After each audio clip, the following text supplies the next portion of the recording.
Всем привет, это Ильин Сергей, он же Сиреней из Гатчины. Этот VR-экспириенс называется VESTIGE 2018 года. Интерактивная история о женщине, которая пережила смерть мужа и горюет о нем. По крайней мере, так указано в описании. Steam ПК-версия, гарнитура Oculus Pro. Управление. Это я навел взглядом, точечкой на пунктик меню. Контроллеры не требуются. Написано. И рекомендуются наушники для большего погружения. Язык. Можно французский выбрать. Выберем английский и английские титры. О чем? О чем? Вот она стоит посередине, и там еще текст сзади какой-то. Видимо, это осколки воспоминаний. От режиссера. Лиза живет в штате Юта. Она из Нью-Йорка, но сейчас живет посреди снежных гор штата Юта. Ее муж Эрик был профессиональным лыжником. Он умер внезапно в 2016-м, и с тех пор Лиза оплакивает его потерю. На протяжении последнего года регулярных интервью с Лизой я наблюдал ее трансформацию сквозь ее горе. Наши первые... Так, ну обязательно все это мне переводить? Может, узнаем по ходу? Вернуться. Начать. Стойте и исследуйте.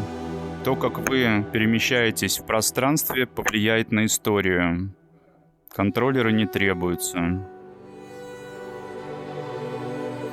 Фильм Аарона Брэдбери основан на реальных событиях. Но я, может, не буду переводить.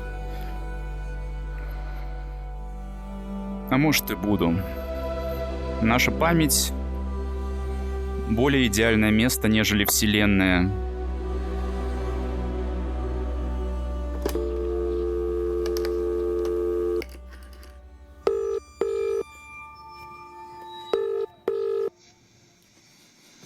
Hi. Okay.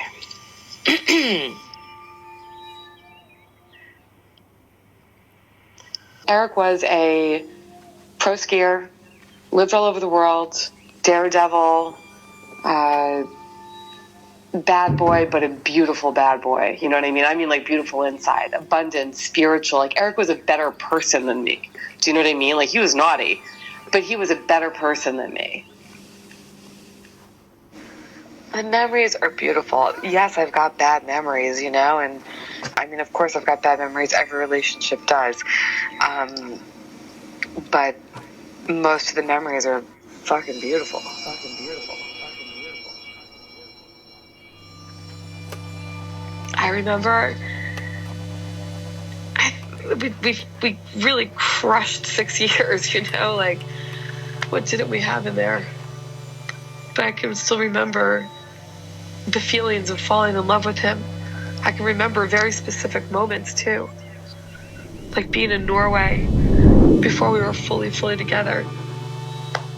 After his mom died, I went to Norway, and I was still living in Manhattan and he was in Venice Beach. And I was sitting on the couch and he was sitting at the dining room table, the one that I have in our apartment now that we brought over from Norway. And he was trying to write his eulogy. And he looked over at me and he said he loved me. I was like, did he just say he loved me?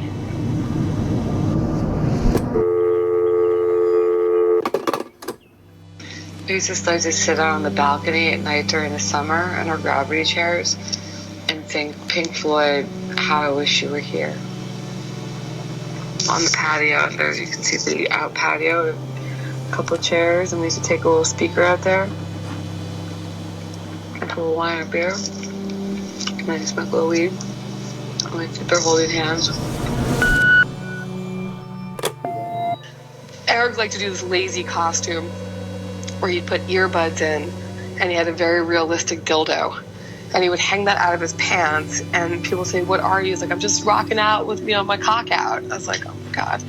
So I see all of it. I see the crazy costumes, I see the lights flashing, I see the dildo, I see Eric's face. Like when he proposed, when we jumped out of a plane, and he landed first, and then he got down on one knee, and he was like, "Will you marry me?" I'm like, "Yes." If we backtracked, a billion years, something led us to each other, like all of it, like all of these connections. Каким же образом я влияю на историю, не пойму.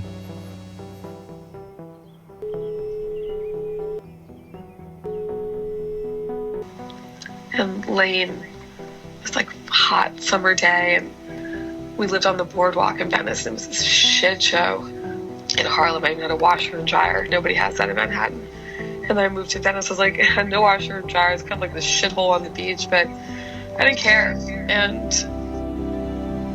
I remember the sun filtering in through those broken blinds and my head on his chest. And that was one of the happiest I've ever been. Ever. Feeling completely content. And I always said that about Eric, it's like I wanted to die in his arms. And he got to die in mine.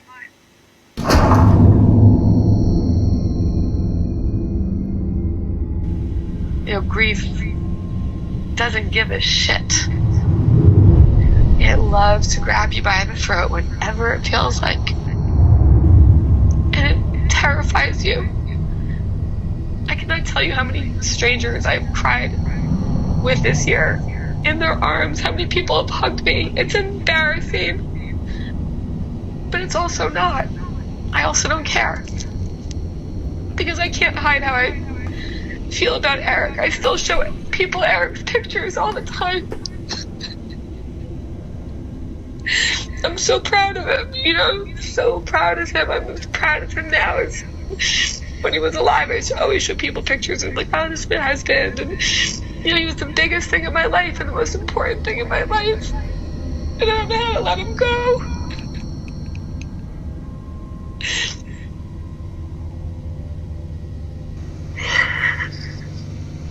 So many memories. Our anniversary, all those things I told you the first time we made love. Christmas, his birthday, when we got engaged, jumping out of a plane. The hospital is the hardest. The hospital is so hard. I fucking hate the hospital. I hate those memories.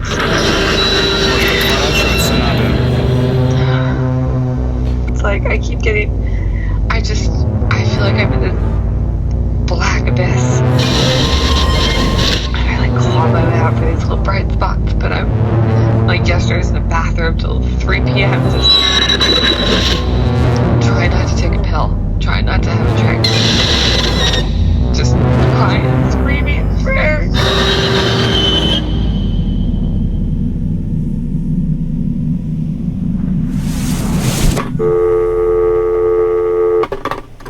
Driving to the mountains in Utah, we always held hands in the car.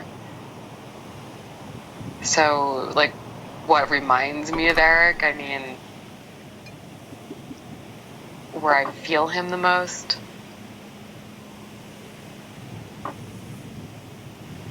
never anything more than the mountains of Utah have I felt him. You go from making memories, especially us, just constantly, we did everything together, not in a codependent way, in the way that we love to. We didn't have a traditional marriage. We were together a lot, and at the end of the day, all we really gave a shit was about each other. And certainly he only really gave a shit about me. The blur really started the second that he went to the hospital. Seeing him take his last breaths. Them telling me that he was dead on the dining room floor.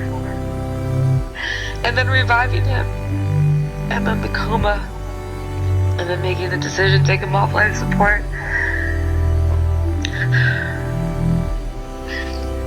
I sent him off to wherever he went, you know, with an Emperor King send-off. I hope I get to go that way with so much love and people, and you know, he got lifted up to wherever he went with a lot. I remember Jen sent me that picture, and it's just the one that breaks my heart the most, but it's the one that says everything. They used to say that the only time his heart would like beat like crazy is when I walked into the room and he heard my voice. I had snuck our cat into the ICU a couple of days, and she sat with him for hours. I shook him, I said, "You don't leave me, you don't get to leave me." I could have kept him alive. He wasn't gonna die.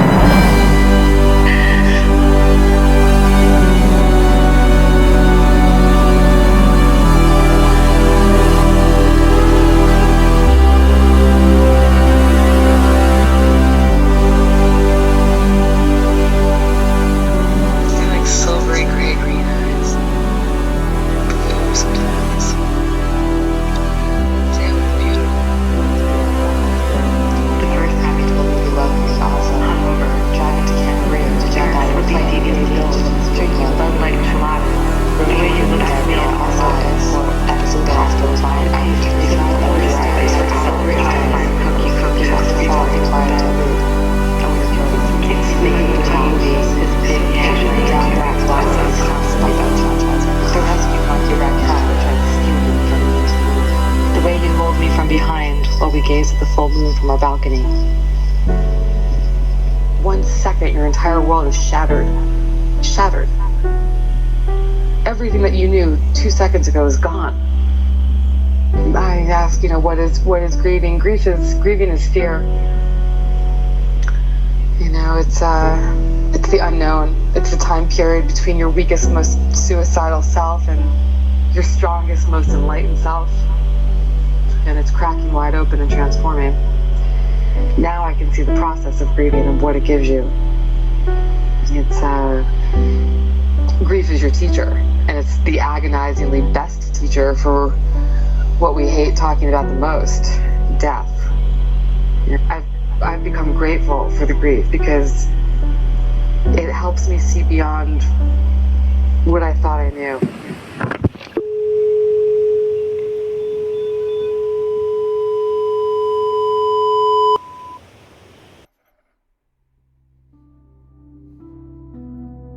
И финальные титры в память об Эрике Крейгхеде. В общем, поднимается тема смерти, утраты человека, когда